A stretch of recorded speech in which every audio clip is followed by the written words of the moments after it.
স্বামী মুফতি তালহা ইসলামের বিরুদ্ধে ৯টি বিয়ে, মারধর ও যৌতুকের দাবি সহ একাধিক অভিযোগ এনে মামলা দায়ের করেছেন সাবেক মডেল অভিনেত্রী নাজনীন আক্তার হ্যাপি। গত সোমবার ঢাকার মহানগর ম্যাজিস্ট্রেট আদালতে নারী ও শিশু নির্যাতন দমন আইনে এই মামলা করা হয়। বুধবার রাজধানীর একটি হোটেলে সংবাদ সম্মেলনে হ্যাপির আইনজীবী জান্নাতুল ফেরদৌস অভিযোগের বিস্তারিত তুলে ধরেন। হ্যাপির বক্তব্য অনুযায়ী ৭ বছর আগে নড়াইলের সাবেক এমপি মুফতি শহীদুল ইসলামের ছেলে তালহা ইসলামের সঙ্গে তার বিয়ে হয়। তবে বিয়ের অল্প পরেই তালহার একাধিক নারী সঙ্গ ও গোপনে বিয়ের খবর জানতে পারেন তিনি।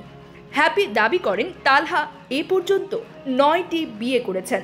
এছাড়া যৌতুকের জন্য তাকে বারবার মারধর ও সন্তানের দেখাশোনা বন্ধের হুমকি দেওয়া হয়।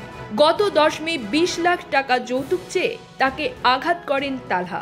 মাছে ভাতে বাঙালি, আর সেই মাছ পেতে আসুন লন্ডন ফিশ নেটে। জি হ্যাঁ, ইস্টহ্যাম পুরাতন টাউন হলের সন্নিকটে আপনার প্রিয় মাছের সম্ভারে ভরপুর। আসুন, দেখুন, বাজার করুন ছোট বড় সব ধরনের মাছ।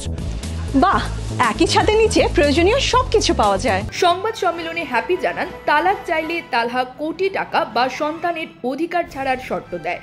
মামলা করার পর তালহার লোকজন তার ব্যবসায়িক মালামাল লুট করে নিয়ে যায় বলেও তিনি অভিযোগ করেন।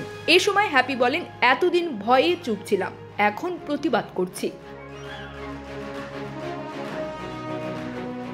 হ্যাপির ফেসবুক পোস্টে উল্লিখিত ৯ স্ত্রীর তালিকায় মারিয়াম, তামান্না, হাফসা, তাসলিমা, নূর সহ বিভিন্ন নারীর নাম রয়েছে। তিনি অভিযোগ করেন তালহা পূর্ববর্তী স্ত্রী ও সন্তানদেরও অবহেলা করেছেন।